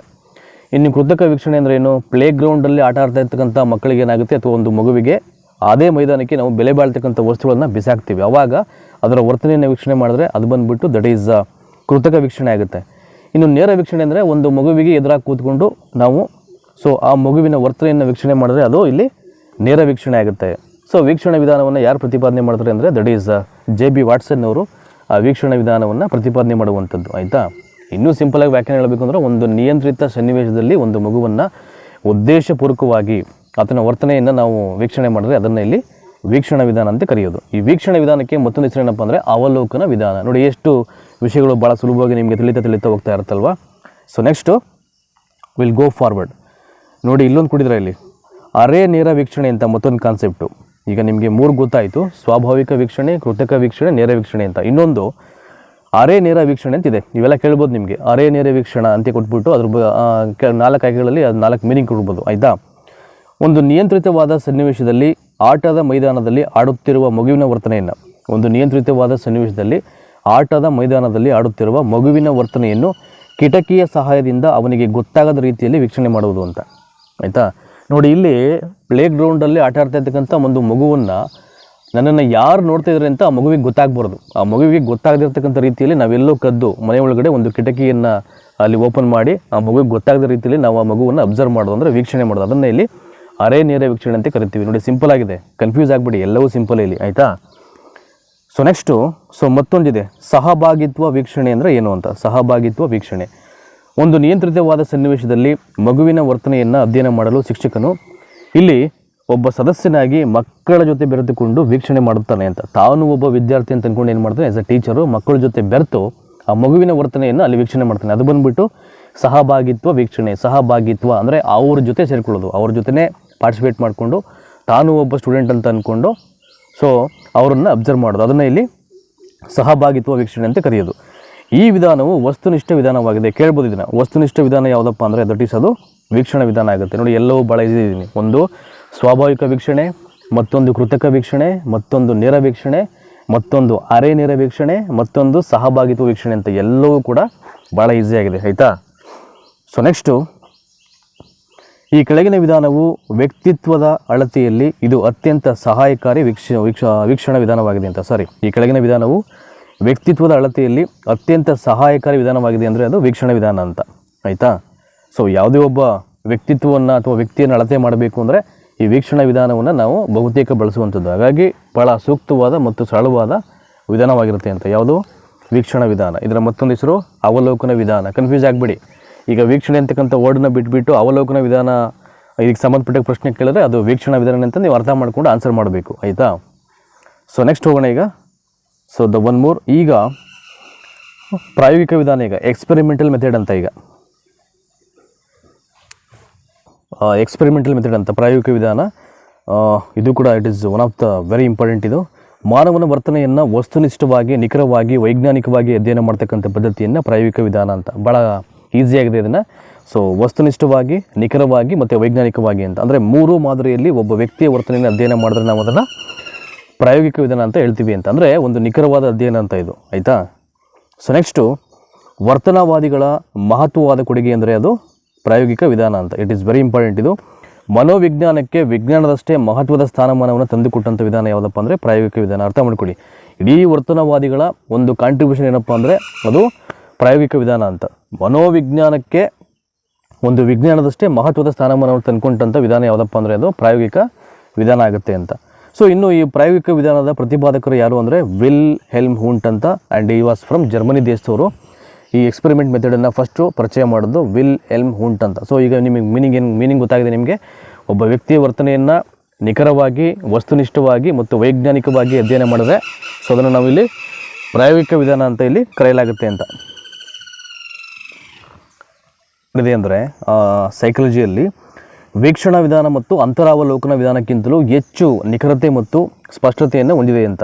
ಹಾಗಾಗಿ ಈ ಪ್ರಾಯೋಗಿಕ ವಿಧಾನ ಅಂತಕ್ಕಂಥದ್ದು ಭಾಳ ಪ್ರಮುಖವಾದ ಪಾತ್ರವನ್ನು ಇಲ್ಲಿ ಪಡ್ಕೊಂಡಿದೆ ಅಂತ ಇಡೀ ಸೈಕಾಲಜಿಯಲ್ಲೇ. ನೋಡಿ, ಈಗ ಪ್ರಾಯೋಗಿಕ ವಿಧಾನ ಅಂದರೆ ಏನು ಅಂತ ನಿಮಗೆ ಗೊತ್ತಾಗಿದೆ. ಅಂದರೆ ಒಬ್ಬ ವ್ಯಕ್ತಿಯ ವರ್ತನೆಯನ್ನು ನಿಖರವಾಗಿ, ವಸ್ತುನಿಷ್ಠವಾಗಿ ಮತ್ತು ವೈಜ್ಞಾನಿಕವಾಗಿ ಅಧ್ಯಯನ ಮಾಡಿದ್ರೆ ಅದನ್ನು ಪ್ರಾಯೋಗಿಕ ವಿಧಾನ ಅಂತ ಕರಿತೀವಿ. ವರ್ತನವಾದಿಗಳ ಒಂದು ಬಹುದೊಡ್ಡ ಕೊಡುಗೆ ಏನಪ್ಪ ಅಂದರೆ ಅದು ಪ್ರಾಯೋಗಿಕ ವಿಧಾನ ಆಗುತ್ತೆ. ಸೊ ಈ ವಿಧಾನದ ಪ್ರತಿಪಾದಕರು ಯಾರಪ್ಪ ಅಂದರೆ ದಟ್ ಈಸ್ ವಿಲ್ ಹೆಲ್ಮ್ ಹೂಂಟ್ ಅವರು ಬಂದ್ಬಿಟ್ಟು ಜರ್ಮನಿ ದೇಶದ ಒಬ್ಬ ಮನೋವಿಜ್ಞಾನಿ. ವೀಕ್ಷಣಾ ವಿಧಾನ ಮತ್ತು ಅಂತರಾವಲೋಕನ ವಿಧಾನಕ್ಕಿಂತಲೂ ಅತ್ಯಂತ ನಿಖರತೆ ಮತ್ತು ಸ್ಪಷ್ಟತೆಯನ್ನು ಹೊಂದಿರತಕ್ಕಂಥ ಅದು ಏಕೈಕ ವಿಧಾನ ಯಾವುದಪ್ಪ ಅಂದರೆ ಅದು ಪ್ರಾಯೋಗಿಕ ವಿಧಾನ ಆಗುತ್ತೆ. ನೋಡಿ, ಇದಕ್ಕೆ ಸಂಬಂಧಪಟ್ಟಂಥ ಇನ್ನು ಯಾವೆಲ್ಲ ಅಂಶಗಳದ್ದು ಎಲ್ಲವನ್ನು ನೋಡೋಣ. ಈಗ ಸಾಕು ನಿಮಗೆ. ಈಗ ಪ್ರಾಯೋಗಿಕ ವಿಧಾನವನ್ನು ಭಾಳ ಸಿಂಪಲಾಗಿ ಅರ್ಥ ಮಾಡ್ಕೊಳ್ಳಿಕ್ಕೆ ನಾವು ಪ್ರಯತ್ನ ಮಾಡಬೇಕಾಗುತ್ತೆ. ಈಗ ಒಟ್ಟು ಎಷ್ಟು ವಿಧಾನಗಳಾಯ್ತು ಈಗ? ಸೊ ಮೊದಲನೇದು ಬಂದರೆ ನಾನು ಆವಾಗಲೇ ಹೇಳಿದ್ದು ಯಾವುದು, ದಟ್ ಈಸ್ ಅಂತರಾವಲೋಕನ ವಿಧಾನ, ಇಂಟ್ರೋಸ್ಪೆಕ್ಷನ್ ಮೆಥಡು. ಸೊ ಅದಾದಮೇಲೆ ವೀಕ್ಷಣಾ ವಿಧಾನ ಆಯಿತು. ಆ ವೀಕ್ಷಣಾ ವಿಧಾನದ ಮತ್ತೊಂದು ಹೆಸರು ಬದಲು ಅವಲೋಕನ ವಿಧಾನ. ಇಂಟ್ರಾಸ್ಪೆಕ್ಷನನ್ನು ಮಾಡೋದು ದಟ್ ಈಸ್ JB ಟಿಸ್ನರ್ ಅವರು. ವೀಕ್ಷಣಾ ವಿಧಾನವನ್ನು ಪ್ರತಿಪಾದನೆ ಮಾಡಿದ್ದು JB ವಾಟ್ಸನ್ ಅವರು. ಆ್ಯಂಡ್ ಈಗ ನಾವೇನು ಡಿಸ್ಕಸ್ ಮಾಡಿದ್ವಿ that is which one that experimental method ಅಂತ, ಪ್ರಾಯೋಗಿಕ ವಿಧಾನ. ಸೊ ಅದನ್ನು ಇಲ್ಲಿ ಪ್ರತಿಪಾದನೆ ಮಾಡಿದ್ದು ವಿಲ್ ಹೆಲ್ಮ್ ಹೂಂಟ್ ಅಂತಕ್ಕಂಥವ್ರು, and he was from Germany ದೇಶದವರು. ಆಯಿತಾ? ಈಗ ವ್ಯಕ್ತಿ ಅಧ್ಯಯನ, ಇಂಗ್ಲೀಷಲ್ಲಿ ಇದನ್ನು ಕೇಸ್ ಸ್ಟಡಿ ಅಂತ ಕರೀತಾರೆ. ಇದನ್ನು ಪ್ರತಿಪಾದನೆ ಮಾಡಿದ್ರು DFD ಬುಕ್ಸ್ ಅಂತಂದ್ಬಿಟ್ಟು ಅವ್ರ ಹೆಸರು. ನೋಡೋಣ ಈಗ ವ್ಯಕ್ತಿ ಅಧ್ಯಯನ ಅಂದರೆ ಏನು, ಇದೇನು ಹೇಳುತ್ತೆ ಎಲ್ಲವನ್ನು ಒಂದು ಕಡೆಯಿಂದ ಇಲ್ಲಿ ತಿಳಿಯೋ ಪ್ರಯತ್ನ ಮಾಡೋಣ. Case study. ವ್ಯಕ್ತಿ ಅಧ್ಯಯನವು ಒಬ್ಬ ಸಮಸ್ಯಾತ್ಮಕವಾದ ವ್ಯಕ್ತಿ ಅಥವಾ ಒಂದು ಸಂಸ್ಥೆಯ ಸಮಸ್ಯೆಯನ್ನು ಆಯ್ಕೆ ಮಾಡಿಕೊಂಡು ಅದಕ್ಕೆ ಸೂಕ್ತವಾದಂಥ ಪರಿಹಾರವನ್ನು ಸೂಚಿಸ್ತಕ್ಕಂಥ ವಿಧಾನವನ್ನು ವ್ಯಕ್ತಿ ಅಧ್ಯಯನ ಅಂತ ಕರೀತಾರೆ ಅಂತ. ನಿಮ್ಗೆ ಭಾಳ ಈಸಿಯಾಗಿ ಹೇಳಬೇಕು ಅಂದರೆ ಯಾವುದೇ ಒಬ್ಬ ವ್ಯಕ್ತಿಗೆ ಏನೋ ಸಮಸ್ಯೆ ಇರುತ್ತೆ ಅಂತ. ಸೊ ಆ ವ್ಯಕ್ತಿಯನ್ನು ಏನು ಮಾಡಬೇಕು, ಫುಲ್ ಸ್ಟಡಿ ಮಾಡಬೇಕು, ಅವನ ಬಗ್ಗೆನೇ ಸ್ಟಡಿ ಮಾಡಬೇಕು. ಅವನಿಗೆ ಏನಾಗ್ತಾ ಇದೆ, ಯಾವ ಸಮಸ್ಯೆ ಆಗಿದೆ, ಆ ಸಮಸ್ಯೆಯನ್ನು ಬಗೆಹರಿಸಿ ಅವನಿಗೆ ಯಾವುದು ಸೂಕ್ತವಾದ ಪರಿಹಾರವನ್ನು ಕೊಡಲಾಗುತ್ತೆ ಅಂತ. ಹಾಗೆಯೇ ಒಂದು ಸಂಸ್ಥೆ ಏನಾದರೂ ಸಮಸ್ಯೆಯನ್ನು ಫೇಸ್ ಮಾಡ್ತಾ ಇದ್ದರೆ ಎಲ್ಲಿ ಏನಾಗ್ತಾ ಇದೆ, ಆ ಸಂಸ್ಥೆಗೆ ಯಾವ ಒಂದು ಸಮಸ್ಯೆಗಳು ಇಲ್ಲಿ ತಲೆದೂರ್ತಾ ಇದೆ, ಅದಕ್ಕೆ ಬೇಕಾದಂಥ ಏನು ಪರಿಹಾರ ಕೊಡಬೇಕು ಅಂತ. ಅಂದರೆ ಆ ಸಮಸ್ಯಾತ್ಮಕವಾದಂಥ ವ್ಯಕ್ತಿ ಅಥವಾ ಸಂಸ್ಥೆಯ ಸಮಸ್ಯೆಯನ್ನು ಆಯ್ಕೆ ಮಾಡಿಕೊಂಡು ಅದನ್ನು ಚೂಸ್ ಮಾಡಿ ಅದ್ರ ಬಗ್ಗೆ ಸ್ಟಡಿ ಮಾಡಿ ಸೂಕ್ತವಾದ ಪರಿಹಾರವನ್ನು ಕೊಡಲಿಕ್ಕೆ ಅದನ್ನು ಇಲ್ಲಿ ವ್ಯಕ್ತಿ ಅಧ್ಯಯನ ಅಂತ ಕರೆಯುವಂಥದ್ದು. ಆಯಿತಾ? ಇನ್ನು ಈ ವ್ಯಕ್ತಿ ಅಧ್ಯಯನವನ್ನು ಯಾರು ಪ್ರತಿಪಾದನೆ ಮಾಡಿದ್ರು ಅಂದರೆ ನಾನು ಆರಂಭದಲ್ಲಿ ಹೇಳಿದೆ ದಟ್ ಈಸ್ DFD ಬುಕ್ಸ್ ಅಂತ ಅವ್ರ ಹೆಸರು. ಬಾಲಾಪರಾಧಿಗಳನ್ನು ಕುರಿತು ಅಧ್ಯಯನ ಮಾಡಿದಂಥ ಮನೋವಿಜ್ಞಾನಿ ಯಾರು ಅಂದರೆ ಹಿಲೆ ಅಂತ. ಇವೆಲ್ಲ ಯಾವುದೋ ಒಂದು ಪೇಪರ್ಲಿ ಕೇಳಿದ್ರು ಅನಿಸುತ್ತೆ, ಪತ್ರಿಕೆ 1ರಲ್ಲಿ ಇದನ್ನು. ಬಾಲಾಪರಾಧಿಗಳನ್ನು ಕುರಿತು ಅಧ್ಯಯನ ಮಾಡಿದಂಥ ಮನೋವಿಜ್ಞಾನಿ ಯಾರಪ್ಪ ಅಂದರೆ ದಟ್ ಈಸ್ ಹಿಲೆ ಅಂತಕ್ಕಂಥವ್ರವರು ಮನೋವಿಜ್ಞಾನಿ. ಬಾಲಾಪರಾಧಿಗಳನ್ನು ಕುರಿತು ಏಕೈಕವಾಗಿ ಕಾರ್ಯನಿರ್ವಹಿಸ್ತಕ್ಕಂಥ ವಿಧಾನ ಅಂತ. ಸೊ ಏನಕ್ಕೆ ಅವರು ಹಿಲೆ ಅಂತಕ್ಕಂಥ ಮನೋವಿಜ್ಞಾನಿ ಬಗ್ಗೆ ಹೇಳ್ತಾ ಇದ್ದಾರೆ ಅಂದರೆ ಈ ಬಾಲೋಪರಾಧಿಗಳನ್ನು ಕುರಿತು ಏಕೈಕವಾಗಿ ಅಧ್ಯಯನ ಮಾಡ್ತಕ್ಕಂಥ ಒಂದು ಮನೋವಿಜ್ಞಾನದ ಒಂದು ವಿಧಾನ ಯಾವುದಪ್ಪ ಅಂದರೆ ಅದು ವ್ಯಕ್ತಿ ಅಧ್ಯಯನ, ಕೇಸ್ ಸ್ಟಡಿ. ಆಯಿತಾ? ಸೊ ಆ ಬಾಲಾಪರಾಧಿಗಳ ಬಗ್ಗೆ ಮೊದಲು ಅಧ್ಯಯನ ಮಾಡೋದು ಯಾರಪ್ಪ ಅಂದರೆ ಹಿಲೆ ಅಂತಕ್ಕಂಥ ಒಬ್ಬ ಮನೋವಿಜ್ಞಾನಿ. ಅದೊಂಚೂರು ನಿಮಗೆ ಗೊತ್ತಿರಲಿ, ಕನ್ಫ್ಯೂಸ್ ಆಗಿಬಿಡಿ. ಇನ್ನು ಈ ವ್ಯಕ್ತಿ ಅಧ್ಯಯನವನ್ನು ಈ ಕೆಳಕಂಡ ಸಂದರ್ಭಗಳಲ್ಲಿ ಕೈಗೊಳ್ಳಬಹುದು ಅಂತ. ನೋಡಿ, ಯಾವ್ಯಾವ ಸಂದರ್ಭಗಳಲ್ಲಿ ಒಬ್ಬ ಈ ವ್ಯಕ್ತಿ ಅಧ್ಯಯನವನ್ನು ನಾವು ಕೈಗೊಳ್ಳಲಿಕ್ಕೆ ಸಾಧ್ಯ ಆಗುತ್ತೆ ಅಂತ. ನೋಡಿ, ಇಲ್ಲಿದೆ ಇಲ್ಲಿ ವಿದ್ಯಾರ್ಥಿಯು ಶಾಲಾ ಕಲಿಕೆಯಲ್ಲಿ ಸಂಪೂರ್ಣ ನಿರಾಸಕ್ತಿಯನ್ನು ಹೊಂದಿದ್ದರೆ ಅಂತ. ವಿದ್ಯಾರ್ಥಿಯು ಶಾಲಾ ಕಲಿಕೆಯಲ್ಲಿ ಸಂಪೂರ್ಣ ನಿರಾಸಕ್ತಿಯನ್ನು ಹೊಂದಿದಂದರೆ ಅವನಿಗೆ ಇಂಟ್ರೆಸ್ಟೇ ಇರಲ್ಲ ಅಂತ, ಪೂರ್ಣ ಪ್ರಮಾಣದಲ್ಲಿ ಯಾವುದೇ ರೀತಿ ಆಸಕ್ತಿ ಇರಲ್ಲ ಅಂತ ಏನೇ ಕಲಿಬೇಕಾದರೂ ಆ ಒಂದು ಸಂದರ್ಭದಲ್ಲಿ. ಸೊ ವಿದ್ಯಾರ್ಥಿಯು ಬಾಲಾಪರಾಧಿ ಆಗಿರುತ್ತೆ, ಚಿಕ್ಕ ವಯಸ್ಸಲ್ಲಿ ಏನಾದರೂ ತಪ್ಪುಗಳನ್ನು ಮಾಡಿದರೆ, ಅವನು ಯಾವುದಾದ್ರು ಅಪರಾಧವನ್ನು ಎಸಗಿದರೆ ಅದರ ಆ ವಿಚಾರದಲ್ಲಿ. ಇನ್ನು ವಿದ್ಯಾರ್ಥಿಯು ಕಲಿಕೆಯಲ್ಲಿ ಹಿಂದೆ ಉಳಿದಿದ್ದರೆ, ಅವನು ಕಲಿಕೆಯಲ್ಲಿ ಹಿಂದೆ ಅಂದರೆ ಏನನ್ನು ಕೂಡ ಓದ್ತಾ ಇರಲ್ಲ, ಕಲಿತಾ ಇರಲ್ಲ ಅಂತ. ವಿದ್ಯಾರ್ಥಿಯು ಪದೇ ಪದೇ ಶಾಲೆಯನ್ನು ತಪ್ಪಿಸುತ್ತಿದ್ದರೆ ಅಥವಾ ಗೈರು ಹಾಜರಿ ಅಂದರೆ ಯಾವಾಗಲೂ ಕೂಡ ಅವನು ಆಬ್ಸೆಂಟ್ ಆಗ್ತಿದ್ದಾರೆ ಅಂತ ಸ್ಕೂಲ್ಗೆ, ಇಂಥ ಒಂದು ಸಂದರ್ಭಗಳಲ್ಲಿ ಈ ವ್ಯಕ್ತಿ ಅಧ್ಯಯನ ಕೈಗೊಳ್ಳಲಿಕ್ಕೆ ಸೊ ಹೆಲ್ಪ್ ಆಗುತ್ತೆ ಅಂತ. ಸೊ ನೆಕ್ಸ್ಟು ಈ ವ್ಯಕ್ತಿ ಅಧ್ಯಯನವನ್ನು ನಾವು ಯಾವೆಲ್ಲ ಬೇರೆ ಮೆಥಡಿಂದ ಕರಿತೀವಿ ಅಂತ ನೋಡಿ, ಇಲ್ಲಿ ಕೊಟ್ಟಿದ್ದಾರೆ. ಇಲ್ಲಿ ವ್ಯಕ್ತಿ ಅಧ್ಯಯನವನ್ನು ವ್ಯಕ್ತಿ ಚರಿತ್ರ ವಿಧಾನ ಮತ್ತು ಚಿಕಿತ್ಸಾ ವಿಧಾನ ಅಂತಲೂ ಕರೀತಾರೆ. ಅರ್ಥ ಮಾಡ್ಕೊಳ್ಬೇಕು. ವ್ಯಕ್ತಿ ಅಧ್ಯಯನವನ್ನು ವ್ಯಕ್ತಿ ಚರಿತ್ರ ವಿಧಾನ ಮತ್ತು ಚಿಕಿತ್ಸಾ ವಿಧಾನ ಅಂತಲೂ ಕೂಡ ಕರೀತಾರೆ. ಚಿಕಿತ್ಸಾ ವಿಧಾನ ಏನಕ್ಕೆ ಅಂತಂದರೆ ನಾವಾಗಲೇ ಹೇಳಿದ್ನಲ್ಲ, ಒಂದು ಸಮಸ್ಯೆ ಇರತಕ್ಕಂಥ ಮಗುವನ್ನು ಆಯ್ಕೆ ಮಾಡಿಕೊಂಡು ಅದರ ಬಗ್ಗೆ ಸ್ಟಡಿ ಮಾಡಿ ಅವನಿಗೆ ಸೂಕ್ತವಾದಂಥ ಪರಿಹಾರವನ್ನು ಕೊಡಲಿಕ್ಕೆ ಈ ವಿಧಾನವನ್ನು ಯೂಸ್ ಮಾಡ್ತಾರೆ. ಹಾಗಾಗಿ ಈ ವಿಧಾನವನ್ನು ಸಮ್ವೇರ್ ಚಿಕಿತ್ಸಾ ವಿಧಾನ ಅಂತ ಕರೀತಾರೆ. ಹಾಗಾಗಿ ವ್ಯಕ್ತಿ ಚರಿತ್ರ ವಿಧಾನ ಅಂತಲೂ ಕೂಡ ಅದನ್ನು ಹೇಳುವುದುಂಟು ಅದನ್ನು. ಆಯಿತಾ?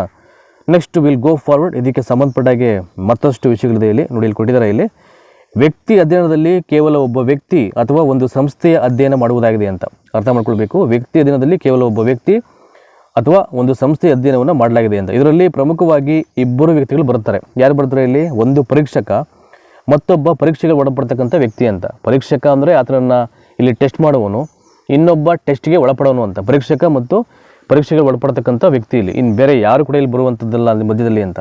ಇಲ್ಲಿ ಒಬ್ಬ ವ್ಯಕ್ತಿ ಅಥವಾ ಒಂದು ಸಂಸ್ಥೆ ಮಾತ್ರ ಇರುತ್ತೆ ಇಲ್ಲಿ. ಆಯಿತಾ? ಅದನ್ನು ಇಲ್ಲಿ ನಿಖರವಾಗಿ ಅಧ್ಯಯನ ಮಾಡುವಂಥದ್ದು ಅವ್ರಗಳ ಬಗ್ಗೆ ಅಂತ. ಆಯಿತಾ? ಪರೀಕ್ಷಕ ಮತ್ತು ಪರೀಕ್ಷೆಗೆ ಒಳಗಾಗ್ತಕ್ಕಂಥ ಒಬ್ಬ ವ್ಯಕ್ತಿ ಅಂತ. ನೆಕ್ಸ್ಟು ಸೊ ಹಾಗೆ ಸ್ಕಾಲಪೋಣ ಇನ್ಯಾವುದಿದೆ ಅಂತ ಹೇಳಿ ನೋಡಿ, ಇಲ್ಲಿ ಕೊಟ್ಟಿದ್ದಾರೆ. ಇಲ್ಲಿ ವ್ಯಕ್ತಿ ಅಧ್ಯಯನದಿಂದ ವ್ಯಕ್ತಿಯಲ್ಲಿ ಕಂಡುಬರುವ ಸಂಪೂರ್ಣ ಚಿತ್ರಣವನ್ನು ಅಧ್ಯಯನ ಮಾಡಲು, ವ್ಯಕ್ತಿಯಲ್ಲಿ ಕಂಡುಬರುವ ಸಂಪೂರ್ಣವಾದ ಚಿತ್ರಣವನ್ನು ಅಧ್ಯಯನ ಮಾಡಲು ಅವಕಾಶವನ್ನು ಕಲ್ಪಿಸಿಕೊಟ್ಟಿದೆ ಅಂತ ಹೇಳಿ. ಸೊ ಇನ್ನು ಈ ವ್ಯಕ್ತಿ ಅಧ್ಯಯನದ ಹಂತಗಳು, ಈಗ the steps of case study. ಒಂದು ಕಡೆಯಿಂದ ನೋಡೋಣ ಈಗ ಯಾವ್ದು ಬರುತ್ತೆ ಇಲ್ಲಿ ಒಂದಷ್ಟು ಟಿಪ್ಸು ಅಂತ. It is very important. ಮೊದಲನೇದು ನೈದಾನಿಕ ಅಂತ. ಇಲ್ಲಿ ದ ಫಸ್ಟ್ ಸ್ಟೆಪ್ ವಾಸ್ ನೈದಾನಿಕ ಅಂತ. ಇಲ್ಲಿ ವ್ಯಕ್ತಿಯು ವರ್ತನಾ ಸಮಸ್ಯೆಗಳಿಗೆ ಕಾರಣವನ್ನು ಕಂಡುಕೊಳ್ಳಲು ಪ್ರಯತ್ನ ಮಾಡ್ತಾನೆ ಅಂತ, ನಂತರ ಅದನ್ನು ಅರ್ಥೈಸುತ್ತಾನೆ. ಅದಕ್ಕಾಗಿ ಇಲ್ಲಿ ವ್ಯಕ್ತಿಯು ಸಂಪೂರ್ಣವಾಗಿ ಮಾಹಿತಿನ ಸಂಗ್ರಹ ಮಾಡ್ತಾನೆ ಅಂತ. ನೈದಾನಿಕ ಅಂದರೆ ಇಲ್ಲಿ ವ್ಯಕ್ತಿಯ ಸಮಸ್ಯೆಯನ್ನು ಫಸ್ಟು ಸ್ಟಡಿ ಮಾಡಲಾಗುತ್ತೆ, ಅವನಿಗೇನು ಸಮಸ್ಯೆ ಇದೆ ಅಂತ. ಅದಾದಮೇಲೆ ಅವನ ಸಮಸ್ಯೆಯನ್ನು ಅರ್ಥ ಮಾಡ್ಕೊಳ್ತಾನೆ. ಅರ್ಥ ಮಾಡ್ಕೊಂಡಂಥ ಸಂದರ್ಭದಲ್ಲಿ ಅದಾದ ನಂತರದಲ್ಲಿ ಅವನಿಗೆ ಬೇಕಾದಂಥ ಒಂದು ಪರಿಹಾರವನ್ನು ಕೊಡಲಿಕ್ಕೆ ಅವನು ಸಿದ್ಧನಾಗ್ತಾನೆ ಅಂತ, ಆಯಿತಾ. ನೈದಾನಿಕ ಹಂತದಲ್ಲಿ ಅಂದರೆ ಇಲ್ಲಿ ಅವನಿಗಿರ್ತಕ್ಕಂಥ ಸಮಸ್ಯೆಗಳ ಬಗ್ಗೆ ಸಂಪೂರ್ಣವಾಗಿ ಕಲೆ ಆಗ್ತಕ್ಕಂಥ ಒಂದು ಹಂತ ಯಾವುದಪ್ಪ ಅಂದರೆ ನೈದಾನಿಕ ಅಂತ. ನೆಕ್ಸ್ಟು ಪರಿಹಾರ ಅಂತ ಅಥವಾ ಸುಧಾರಣೆ ಅಂತ. ನೆಕ್ಸ್ಟು ಇಲ್ಲಿ ಏನು ಮಾಡ್ತಾನೆ, ನಿಮಗೆ ಹೆಸರಲ್ಲೇ ಉತ್ತರ ಇದೆ. ಇಲ್ಲಿ ವ್ಯಕ್ತಿಯು ನೈದಾನಿಕ ಹಂತದಲ್ಲಿ ಅವನು ಏನು ಕೆಲವೊಂದು ಸಮಸ್ಯೆಯನ್ನು, ಕೆಲವೊಂದು ಕಾರಣವನ್ನು ವಿಶ್ಲೇಷಣೆ ಮಾಡ್ತಾನೆ. ಆ ಎಲ್ಲ ಕಾರಣ ಮತ್ತು ಸಮಸ್ಯೆಗಳಿಗೆ ಸೂಕ್ತವಾದ ಪರಿಹಾರ ಕ್ರಮವನ್ನು ಕೈಗೊಳ್ತಾನೆ ಅಷ್ಟೇ. ಇದನ್ನು ಇಲ್ಲಿ ಪರಿಹಾರ ಅಂತ ಅಥವಾ ಸುಧಾರಣೆ ಅಂತ ಹೇಳಲಾಗುತ್ತೆ ಅಂತ. ಇನ್ನು ಸಂದರ್ಶನ ವಿಧಾನ ಇದೆ. ಇದನ್ನು ನಿಮಗೆ ನೆಕ್ಸ್ಟ್ ಮತ್ತೊಂದು ತರಗತಿಯಲ್ಲಿ ಮಾಡ್ತೇನೆ. ಯಾಕೆಂದರೆ ಎಲ್ಲವನ್ನ ಮಾಡ್ತಾ ಹೋಗ್ಬಿಟ್ರೆ ಲೆಂತಿ ಆಗ್ಬಿಡುತ್ತೆ ಕ್ಲಾಸು, ನಿಮಗೂ ಬೋರ್ ಆಗ್ಬೋದು. ಹಾಗಾಗಿ ಆಫರ್ ಅಂದರೆ 30 ನಿಮಿಷವನ್ನು ಕ್ಲಾಸಿಫಿಕೇಷನ್ ಮಾಡ್ಕೊಂಡು ನಾವು ಒಂದೊಂದು ತರಗತಿಯನ್ನು ಆರಂಭ ಮಾಡೋಣ. ಸೊ ನಿಮಗೆ ಈಗ ಭಾಳ ಈಸಿಯಾಗಿ ಎಲ್ಲವೂ ಅರ್ಥ ಆಗಿದೆ ಅಂತ ಅನ್ಕೋತೀನಿ ನಾನು. ಈ ಒಂದು ತರಗತಿಯ ಬಗ್ಗೆ ದಯಮಾಡಿ ನಿಮ್ಮ ಅಭಿಪ್ರಾಯವನ್ನು ನಮ್ಮ ಕಮೆಂಟ್ ಸೆಕ್ಷನಲ್ಲಿ ತಿಳಿಸಿ. ಏನಾದರೂ ನಾವು ಚೇಂಜಸ್ ಮಾಡ್ಕೋಬೇಕು ಅಂತ ನಿಮ್ಗೆ ಅನ್ಸಿದ್ರೆ ಬೇಕಾದ್ರೆ ಅದನ್ನು ಚೇಂಜಸ್ ಮಾಡೋಣ, ಆಯಿತಾ. ಸೊ ತಿದ್ದುಪಡಿ ಮಾಡ್ಕೊಳ್ಳೋದು, ಬದಲಾವಣೆ ಆಗೋದು ಇಟ್ಸ್ ಎ ನೇಚರ್ ಲಾ, ಇದು ತೊಂದರೆ ಇಲ್ಲ. ನಿಮಗೆ ಯಾವ ರೀತಿ ರೆಪ್ರೆಸೆಂಟ್ ಮಾಡಬೇಕು ಕ್ಲಾಸನ್ನ ಹೇಳಿದ್ರೆ ಅದಕ್ಕೆ ನಾನು ಟ್ರೈ ಮಾಡ್ತೀನಿ, ಏನು ತೊಂದರೆ ಇಲ್ಲ. ಸೊ ಐ ಹೋಪ್ ಇದುವರೆಗೂ ನಾನು ಏನು ಹೇಳಿದೆ ಎಲ್ಲವೂ ಕೂಡ ನಿಮಗೆ ಭಾಳ ಈಸಿಯಾಗಿ ಅರ್ಥ ಆಗಿದೆ ಅಂತ ಅಂದ್ಕೊಂಡಿದ್ದೀನಿ ನಾನು. ಅಪ್ ಟು ಮನೋವಿಜ್ಞಾನದಿಂದ ಹಿಡಿದು ಅದರ ಪ್ರತಿಪಾದಕರು, ಐ ಥಿಂಕ್ ಯಾರ್ಯಾರು ಫಸ್ಟು ಏನೆಲ್ಲ ಹೇಳಿದ್ರು ಮನೋವಿಜ್ಞಾನದ ಸಂಬಂಧಪಟ್ಟ ಹಾಗೆ ಇವೆಲ್ಲವನ್ನ ನಿಮಗೆ ಸೊ ಒಂದು ಕಡೆಯಿಂದ ಹೇಳಿದ್ದೀನಿ. ಮತ್ತು ಮನೋವಿಜ್ಞಾನ ಸಾಗಿ ಬಂದಂಥ ದಾರಿ ಬಗ್ಗೆ ಆಗಿರ್ಬೋದು ಇವೆಲ್ಲವನ್ನ ಹೇಳಿದ್ದೀನಿ. ನಿಮಗೆ ಏನು ಅನ್ನಿಸ್ತೋ ಅದನ್ನು ಕಮೆಂಟಲ್ಲಿ ತಿಳಿಸಿ. ಎಲ್ಲದಕ್ಕಿಂತ ಮುಖ್ಯವಾಗಿ ಸೊ ದಯಮಾಡಿ ಈ ಒಂದು ಯೂಟ್ಯೂಬ್ ವಾಹಿನಿಯನ್ನು ಸಬ್ಸ್ಕ್ರೈಬ್ ಮಾಡಿ, ನಿಮ್ಮೆಲ್ಲ ಸ್ನೇಹಿತರಿಗೂ ಶೇರ್ ಮಾಡಿ. ಸಾಧ್ಯ ಆದರೆ ಯೂಟ್ಯೂಬ್ ವಾಹಿನಿಯ ಡಿಸ್ಕ್ರಿಪ್ಷನ್ ಬಾಕ್ಸನ್ನು ಓಪನ್ ಮಾಡಿಬಿಟ್ರೆ ಅಲ್ಲಿ ನಿಮಗೆ ಮುಂದೆ ಬರ್ತಕ್ಕಂಥ TET ಎಕ್ಸಾಮ್ಗೆ ಸಂಬಂಧಪಟ್ಟಂಥ ಎಲ್ಲ ಲಿಂಕ್ಸು ಅವೈಲೇಬಲ್ ಇದೆ. ಅದನ್ನು ಕ್ಲಿಕ್ ಮಾಡಿ ಜಾಯ್ನ್ ಆಗಿ ಫಾಲೋ ಮಾಡಿ. ನಿಮ್ಮೆಲ್ಲರಿಗೂ ಒಳ್ಳೆಯದಾಗಲಿ. ಎಗೇನ್ ಮತ್ತೊಂದು ಕ್ಲಾಸಲ್ಲಿ ನಾನು ಸಿಗ್ತೀನಿ. ಸುಮಾರು 55 ಪೇಜ್ ಇರತಕ್ಕಂಥ ರೈಟಿಂಗ್ ನೋಟ್ಸ್ ಇದು. ಎಲ್ಲವನ್ನು ಮುಗಿಸ್ಬಿಡ್ತೀನಿ, ಏನು ತೊಂದರೆ ಇಲ್ಲ. ಒಂದು 5 ರಿಂದ 6 ಸೆಷನ್ ಆಗ್ಬೋದು, ಏನು ತೊಂದರೆ ಇಲ್ಲ. ಎಲ್ಲವನ್ನು ಮುಗಿಸ್ಕೊಡ್ತೀನಿ ನಾನು, ಆಯಿತಾ. ಧನ್ಯವಾದ. Thank you so much.